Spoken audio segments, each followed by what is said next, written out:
And there we go. We're here. Hello, hello. Welcome to this week's edition of Vishal and Company. Today we are back talking about the Fed, gold versus the US dollar, China's crackdown on Bitcoin mining, Goldman Sachs ramping up Bitcoin trading, and Michael Burry's ominous message warning of the greatest speculative bubble of all time. Oh, yeah. We're just going to go and get right on into it, so I will pass it over to Vishal. Awesome. Thanks, Maddie. So this was the highly anticipated Fed week. On Wednesday, we did have the Federal Reserve meeting, and markets were prepping for it for weeks, right? We had the inflation data coming above 5%, and I think it's the fastest pace like in recorded history. We've seen jobs data that disappoint, and then seem like there's a recovery, but then disappoint again. We've had PPI, so again, inflation numbers ramping up, and a lot of people wanted to know what the Fed thought about all of this with their policy, and if that means they're going to hike rates sometime soon, because once again, their idea is consistent 2% inflation. We are getting 5%, 6%, but according to the Fed, that's called transitory inflation, not basically real inflation just yet, and it's due to the reopenings that's happening. So as you can see, the markets actually had a red day, a couple of red days here this week. The Dow actually was getting slammed, and it's the worst week for the Dow Jones since January of 2021, so about 5 months ago. And markets are actually at very interesting zones here on the technical areas. I'm sort of worried about the Dow here, but it looks like they will keep it up here. But let's dig into the Fed meeting. And as you can see, the Fed is still, according to the Fed, right, they're still going to be raising rates, but they have moved up the timeline. Funnily enough, just like a month ago, the market was talking about rate hikes by the end of this year. The Bank of Canada quietly last week moved up their targets to the latter half of 2022. The European Central Bank said we're still going to buy up $1.2 trillion worth of bonds until next year. And now the Fed is saying, yes, we will hike interest rates, but we're actually looking at the end of 2023. So not this year, not next year, but 2023. And something interesting just came up today, which I will mention. But let's look at the Fed meeting. Policy remains the same. They're still spending 120 billion per month to buy bonds, and they are keeping interest rates where they are. But I think the big interesting part of this meeting was that the Fed is said that they are now thinking about talking about tapering. So that change in the press conference, I know it's really silly. Some people are saying this is like a Monty Python skit, but just the whole idea of the Fed now saying that they're thinking about or talking about thinking about tapering is now getting yeah, it's funny, right? It's hilarious. It's just those words, how it can change it. And now people are saying, oh, okay, maybe we might get some tapering sometime soon. In terms of inflation, the Fed did say, yes, it is sort of, higher than they thought it would be, but they're still sticking with the transitory story for now. And again, what I mean by transitory is the Fed believes that because of reopening, there's been this sort of pent up, I guess, demand. And with reopening, people are going out now to spend money. And that's why prices of goods are rising. And they believe it's due to spending on goods. But once the consumer shifts to spending into services, they believe that inflation will then taper down. And part of it is also they believe with the purchase of goods is because a lot of businesses haven't really had to hold supply. So supply chains have sort of been disrupted because no one was buying things for a few months, that they sort of have to catch up. And because they don't have enough, that's why prices are rising, right? So, I mean, that's the Fed's thinking. I guess we will see confirmation sometime in the next few months, because I believe, say, in September or in August, inflation readings are still 5 or 6%, while the economy's been reopened for a few months. I'm not sure if the market will buy the transitory story anymore. So we'll see how that develops, but that's their take on it. And as you can see, markets did actually initially sell off. So this is the candle on the Fed day. So markets were selling off because now they're saying, oh no, rate hikes are probably coming in 2023, but maybe even sooner. And that's one point I forgot to mention actually. There's something that the Fed uses which is called the dot plot. And what it does is it plots the individual members' expectations of rate hikes. And all of them, of course, were pointing to 2023. But the funny thing is, and if I can find it here, but what Jerome Powell said, yeah, here it is. He did say this after, and this is what a lot of people on the Twitter sphere were sort of talking about. But he then cautioned about reading too much into the dot plot, saying it is not a great forecaster of future rate moves. Liftoff is well into the future. So, yes, the Fed is looking to hike in 2023, but don't take that for certain. Really, really sort of odd. It was like a hawkish meeting, and then it went neutral. And then today, this happened where Fed chair, not Fed chair, sorry, but one of the Fed presidents, Jim Bullard, sees the first interest rate hike coming soon as 2022. And of course, he is using the inflation pickup as the excuse here. And as you can see, the market didn't really like that today, too. Another sell off here. So now we're talking about what we've been mentioning as the taper tantrum, where because interest rates are looking to rise, or people are assuming they're going to rise,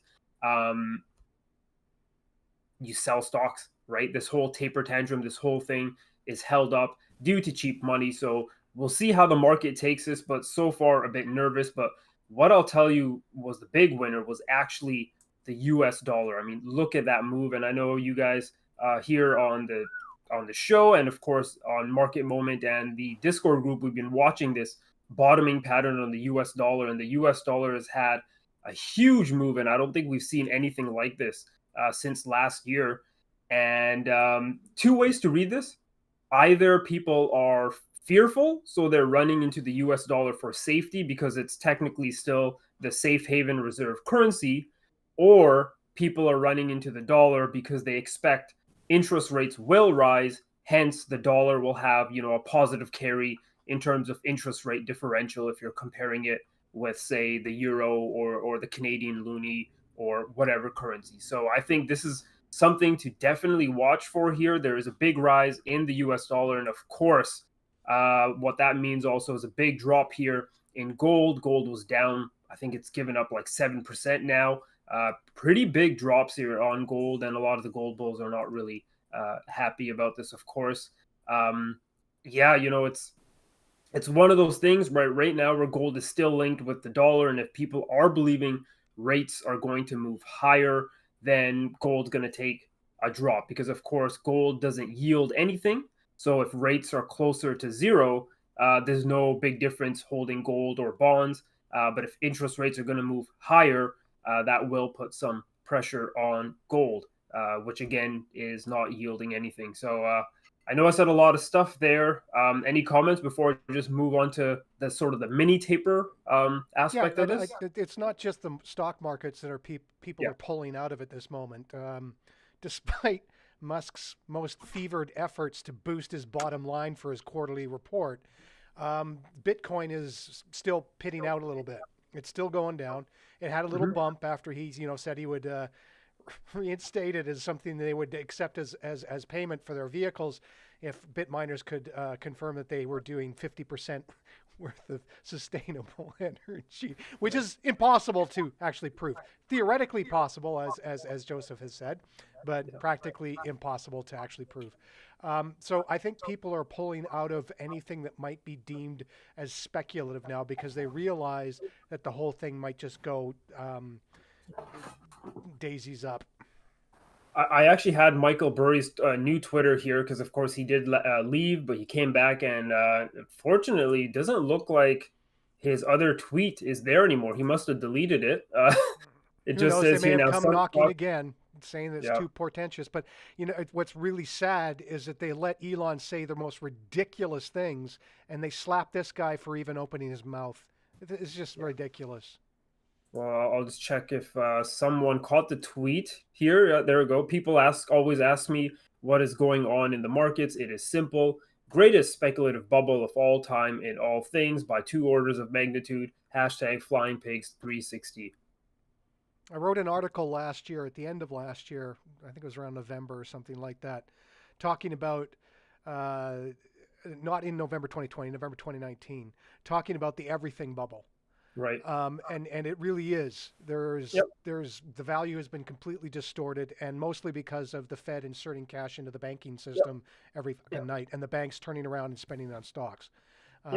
It's just created an atmosphere that's totally artificial, and we rode that wave, but it's going to wash over us pretty goddamn soon. So, what do you guys think will happen if the Fed actually raises rates? Do you think the world can handle it? Do you think the U.S. can handle it with all the debt, or do you think they're like Japan and Europe now, where we're more likely to go to negative rather than up a few percentage points?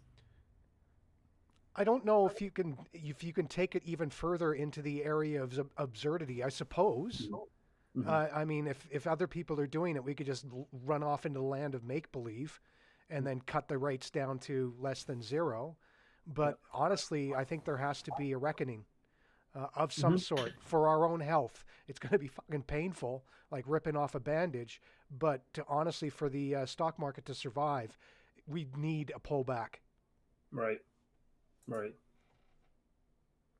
Any other comments here before I just talk here? I want to just mention this mini taper here. Joseph or TK, you guys have any comments on the markets in general? Wait for you to go on. Go ahead, TK. I'm gonna wait for Vishal to talk about the tapering. All right, tapering. Yeah. No, What do all you right. think? Go ahead, man, I was- before I do. What do you think, Joseph? I was actually about to say that I think it's relatively important that we actually do just rip that bandit off, because we're panning way too much debt down to future generations. Yep. I think that's a key point, because people forget that when you take out debt, you're actually borrowing from future generations, and future generations will have to pay more for it, and might have to pay more in terms for better education, for the same amount of education and healthcare we have today, because of course they'll have to pay more taxes to the government to handle the debt that we took out. And the cheap money that's been available has really contributed to the speculative investment. There has been a survey done just recently in the UK where they discovered 48% of those surveyed having Bitcoin investments had borrowed and leveraged themselves in order to do it. So, I mean, that's not good practice in any way, shape, or form. It really shows sort of a newbie approach to the whole process. You don't do that with any stocks, really, unless you're a huge broker that can back up somehow, or pass off the loss to somebody else. As an individual investor, it's just going to bite you in the ass. Now, Maddie, I just realized I haven't switched the names around. Maddie, this is Maddie, everybody. Just so you know, I'm actually moving her name up. She's not Vishal, I promise. Now, Maddie, what do you think about what's going on right now? As sort of like a young investor or somebody looking at the markets, does it make you feel hopeful, scared? I don't know. What are you thinking? I honestly feel like the whole past year, because I think I've been at Equity Guru for a year now, trying to learn about all this stuff. Most everything I've learned about has seemed scary. Like it hasn't seemed like a world that you would want to jump into. And I don't know how much of that is due to the pandemic, or if it was already on that track to begin with. But no, I don't know why any new person would want to get like really, really involved in this. It's wild. I mean, like I don't think I've seen anything. I don't think the world's seen anything like this, right? Like what's going on in terms of monetary policy and stuff. The closest is maybe the Great Depression of the 20s and 30s, but like we've surpassed a lot of those levels in terms of unemployment and debt. So this is actually sort of uncharted territory.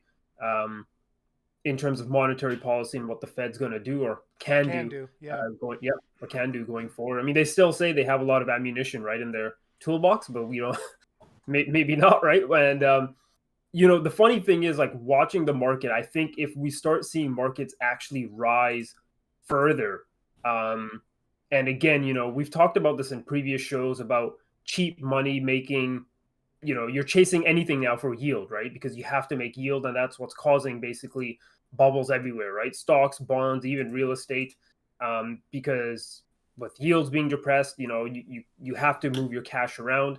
And if I start seeing stocks rise again, making new highs, I think we can say that traders and investors, I mean, either they're very irrational, or number two, the market as a whole is calling the Fed's bluff, that they believe that they're not going to be able to or will not raise interest rates, and they'll allow the party to continue higher. But I know TK is waiting for this, but this is something I think is quite important. Maybe I'm a bit nerdy, but I like to read the FOMC statements. They come out during the meeting. I mean, this one's actually quite short, four pages.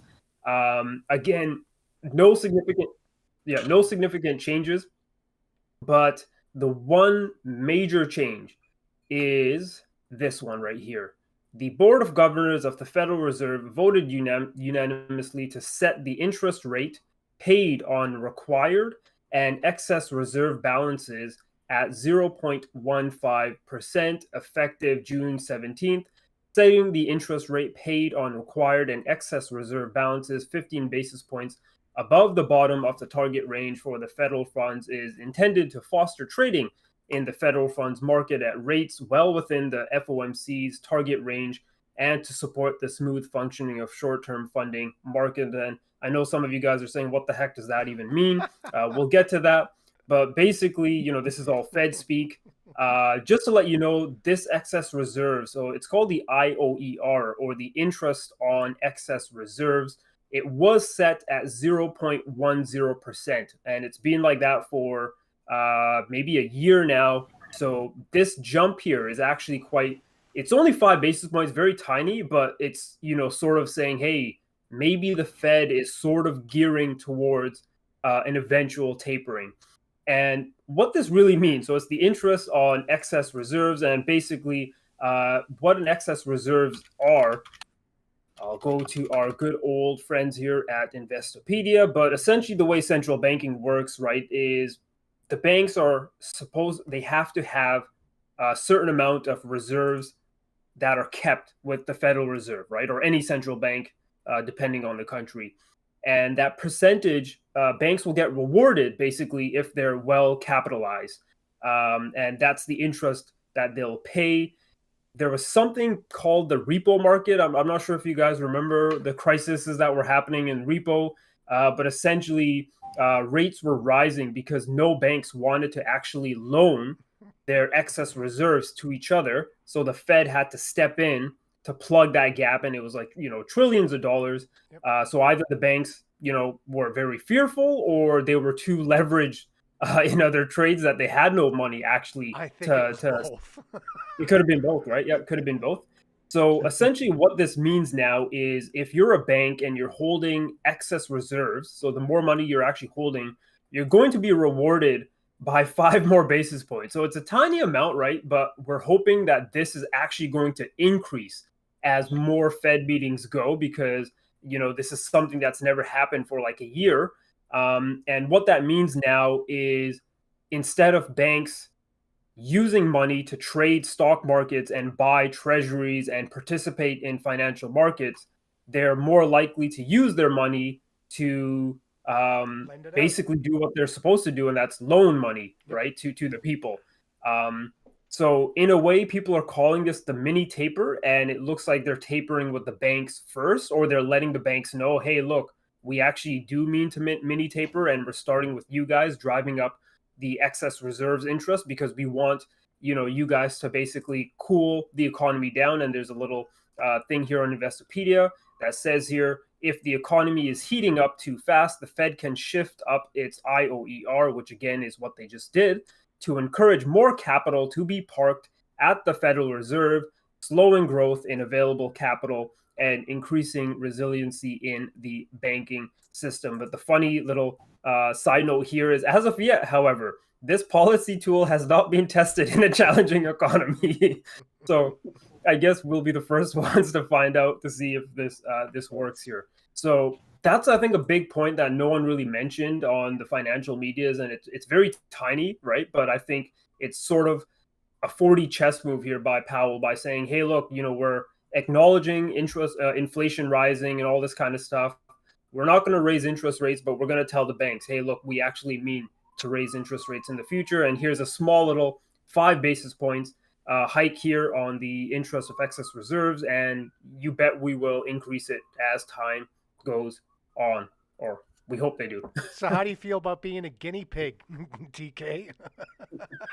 So, it's kind of going back to, I think, a show from a while ago. We talked about Jamie Dimon, and he's the CEO of JP Morgan, and he was talking about how banks are overly regulated after Dodd-Frank, the Consumer Protection Act thing. And this is kind of relating to that. And he reminds me of a story about the prospector who went to purgatory. I think it's purgatory. So he was at the gatekeeper's door, waiting to be accepted into heaven. And he asked the gatekeeper, oh, hey, why don't you allow me to come in? And the gatekeeper said, oh, you know what? There's a bunch of people in there already of your caliber who are all gold miners just like you. He's like, okay, just give me 1 second in there, and I will convince most of them to leave. So the gatekeeper allowed the prospector to go into heaven, and he, talked to the other gold miners, and he told them, hey, there's a mountain of gold in hell, and everybody left heaven. And then the prospector goes to the gatekeeper and says, hey, you can allow me in back now because there's more space in heaven. And then the gatekeeper was like, oh yeah, sure, go ahead. And then the prospector continues to say, you know what?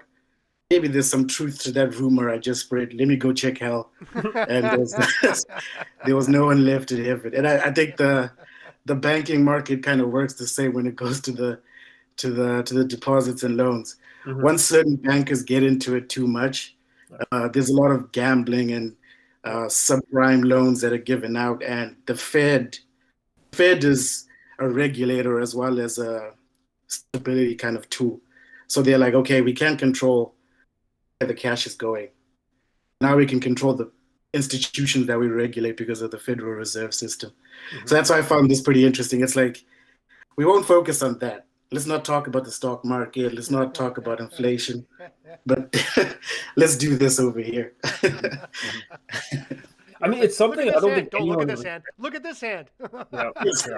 Exactly. But eventually you fall for your own rumors. So hopefully they don't act like the prospector who went to hell. Yeah.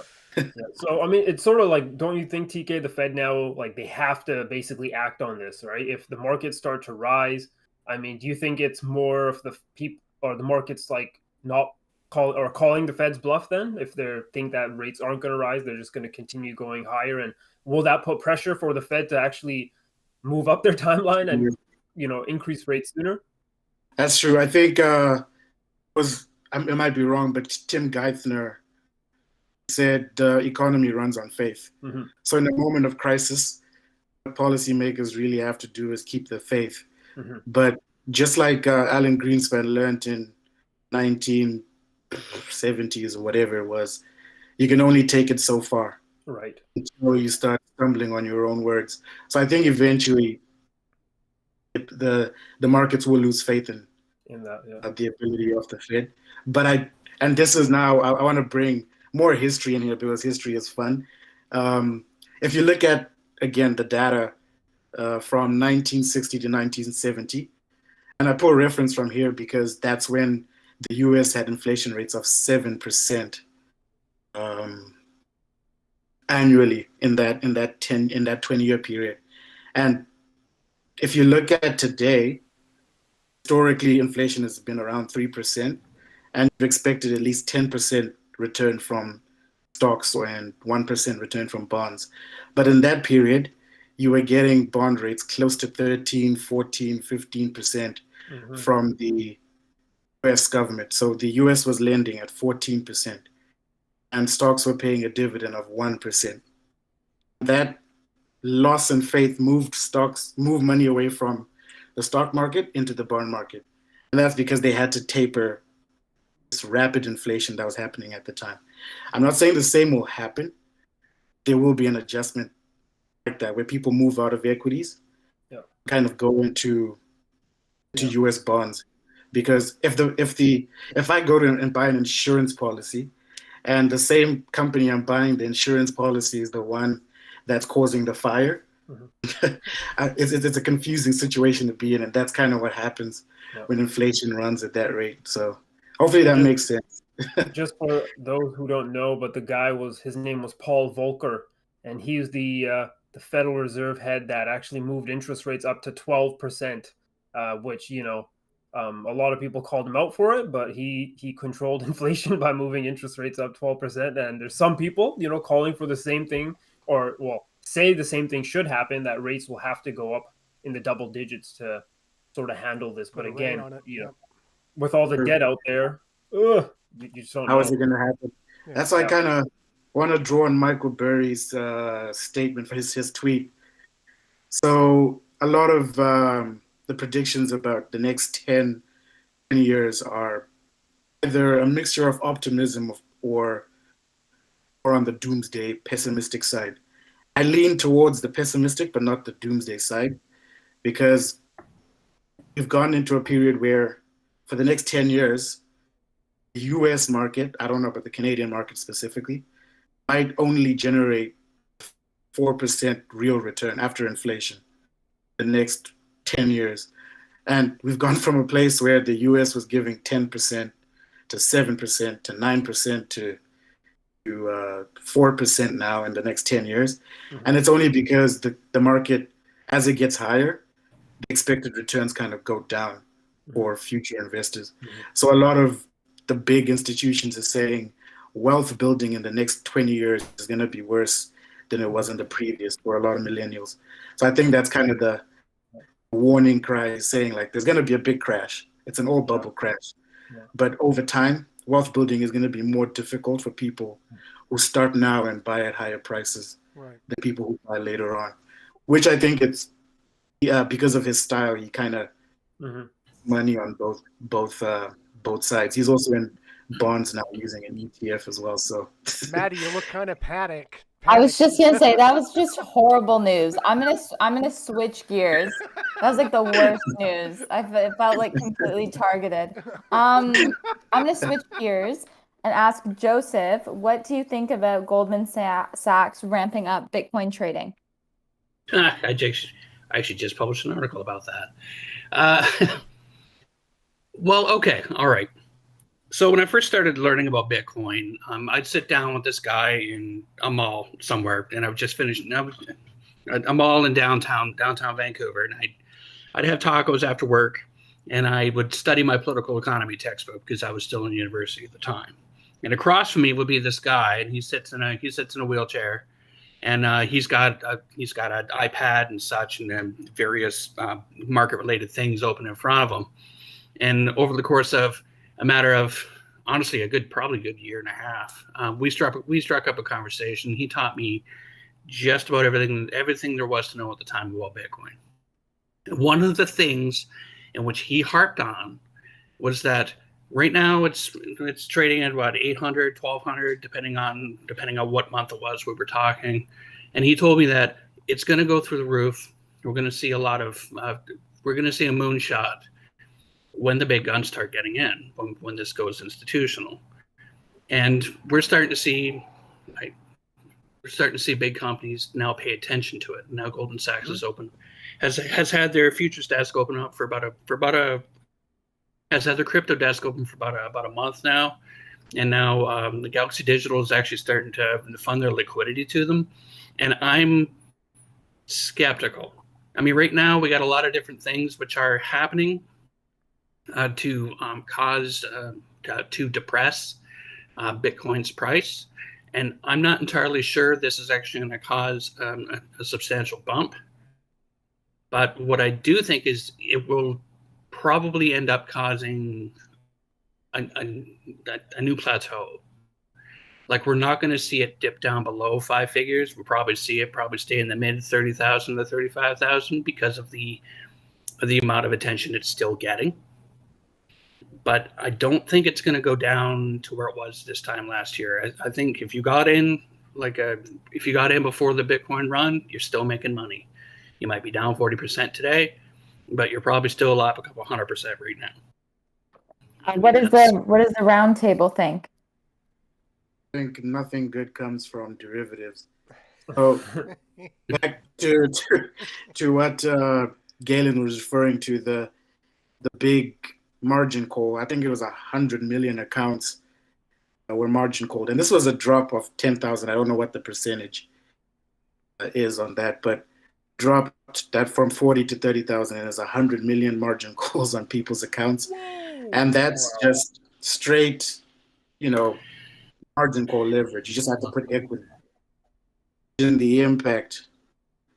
That way you can leverage up 10 times or 15 times or whatever the derivatives that these guys want to sell. That's why it's kind of a weird ethical thing where gambling itself or speculating is nothing wrong with it.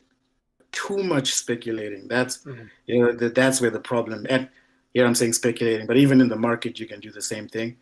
But yeah, I don't see anything good coming from derivatives at the bank's price. It's not something I want to take part in. Bitcoin itself is a speculative investment. I mean, there's really not really any long-term advantage. Short-term advantage to it. I mean, you kind of buy it and you hope it goes up over the course of a couple of years. I mean, you can look at the tacticals beside it, look at the fact that supply halves every 4 years, and you can look at the history of Bitcoin, which it usually adds on another 0 to every time it does, and try to derive some kind of crystal ball prognostication from it. But for the most part, when you buy Bitcoin or buy any kind of crypto, you're taking a big gamble. Absolutely. I mean, at least with a future, at least if you buy, certain futures, if it does go to 0, you'll still get paid. You'll still get paid at the designated time. Now, for me, the idea, for instance, when institutions get involved in investment situations, it's usually a great indication that the whole thing is over, which is fine because that's just the way stuff is, right?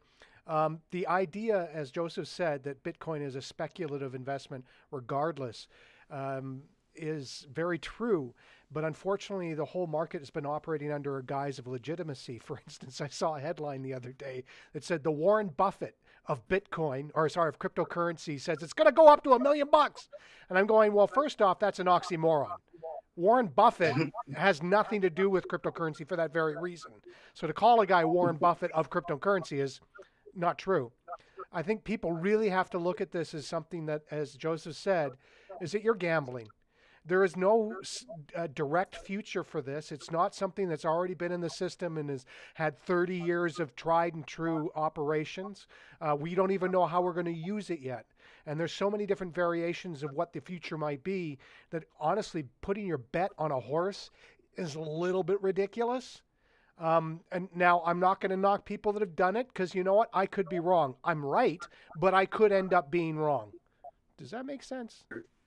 I kind of think you I was going to say, I want to say bearish. I hate the crypto space. So let's say I was to go back to when Ford first made the first working car at a low cost price. If I was alive back then, I would have made a heavy short sale of horses. I would have shorted the horse market, borrowed as many horses as possible, and sold them short later on. Hard to tell now if I can do the same thing with currencies and ETC because so much goes into the currencies themselves to kind of get a value for them. But it would be a fun trade to do now that they're giving us futures to do it cheaply. So yeah, if I can bid against all currencies, I'm going to bet call you that the Michael Burry of cryptocurrency. Hey, Joseph, just very quickly, can you tell us a little bit about this? What am I looking at?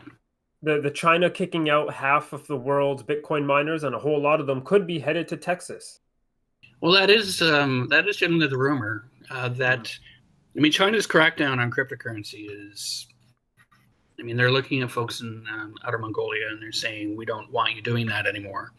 And we can speculate on the reasons. I mean, they have their own digital yen coming out, and Bitcoin is a direct competitor with that.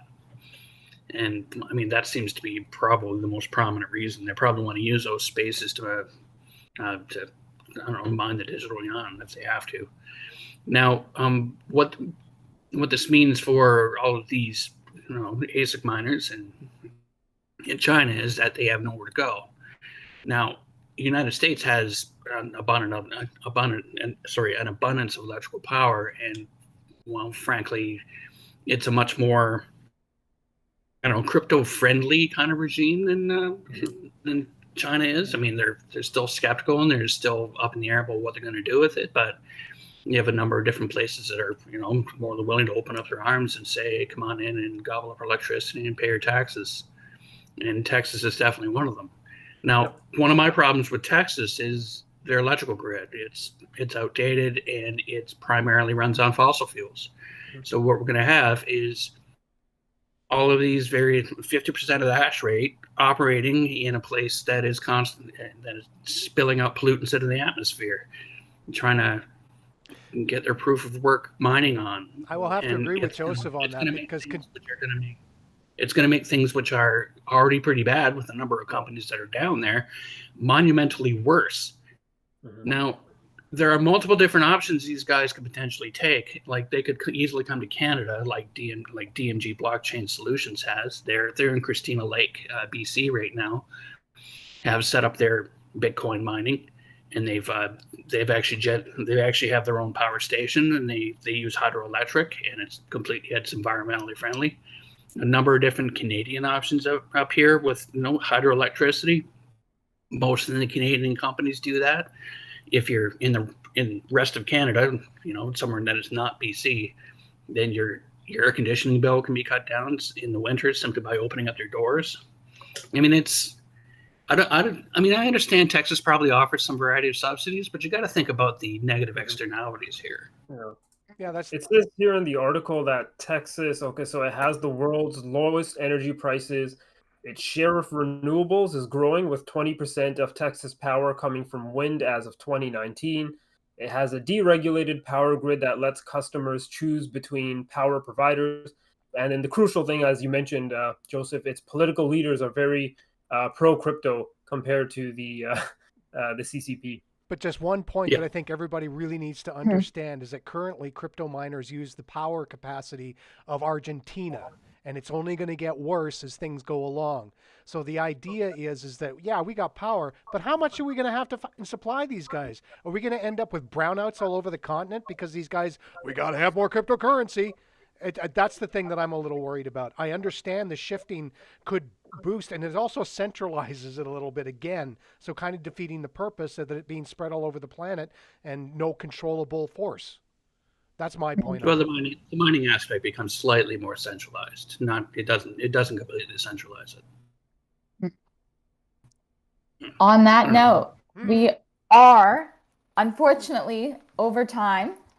But thank you so much for tuning in, and we will be back at the same time next week. We certainly will. Leaving you Thank all you with very much. Lots to think about. Absolutely. Chew on this. All right. See you later. Bye.